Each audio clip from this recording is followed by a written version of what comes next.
Class മുറിയിലെ സൗഹൃദങ്ങൾക്ക് അത്രമാത്രം വില കൽപ്പിച്ചവരാണ് നമ്മളൊക്കെ, അല്ലേ?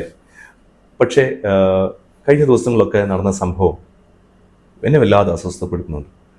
സ്വന്തം സഹപാഠിയെ നിഷ്കരണം മർദ്ദിച്ച് കൊലപ്പെടുത്തുക, സ്വന്തം സഹോദരനെ ചുറ്റിയുകൊണ്ട് അടിച്ച് കൊലപ്പെടുത്തുക, സ്വന്തം വല്യമ്മയെ, പിതാവിൻ്റെ മാതാവിനെ നിഷ്കരണം കൊലപ്പെടുത്തുക, സ്വന്തം മാതാവിനെ കൊലപ്പെടുത്താൻ ശ്രമിക്കുക. ഇതൊക്കെ കേരള മനസാക്ഷി ഞെട്ടിക്കുന്ന സംഭവങ്ങളാണ്. ഒരുപക്ഷെ ഒരു 10 വർഷങ്ങൾക്ക് മുമ്പ് നമ്മൾ സ്വപ്നത്തിൽ പോലും ചിന്തിച്ചിട്ടുള്ള കാര്യമല്ല. ഇങ്ങനെയൊക്കെ സംഭവിക്കുമെന്ന് നമ്മൾ ഒരിക്കലും ചിന്തിച്ചിട്ടില്ല.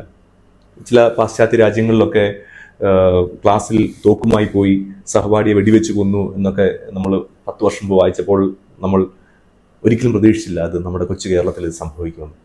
ഇതാണ് ഇന്നത്തെ സാഹചര്യം. നമ്മളൊക്കെ വല്ലാതെ അസ്വസ്ഥപ്പെടുത്തുന്നുണ്ട്. നല്ല സൗഹൃദങ്ങൾ ഇന്ന് സ്കൂളുകളിലില്ല, കലാലയങ്ങളിലില്ല എന്നുള്ളതാണ്. ഈ ഒരു വിഷയം നമ്മൾ വളരെ ഗൗരവമായി ചർച്ച ചെയ്തേ മതിയാകും. ഒരുപക്ഷെ നമ്മൾ മദ്യവും മയക്കുമരുന്നും അതൊക്കെ സുലഭമായി ലഭിക്കുന്നതിനെ കുറിച്ചൊക്കെ ഇന്ന് ഭയങ്കരമായി ഡിബേറ്റ് ചെയ്യുന്നൊരു സമയമാണ്. പക്ഷേ എന്തുകൊണ്ട് നമ്മുടെ കുഞ്ഞുങ്ങൾ അതിലേക്ക് പോകുന്നു എന്നുള്ളത് നമ്മൾ ആരും ചോദിക്കുന്നില്ല.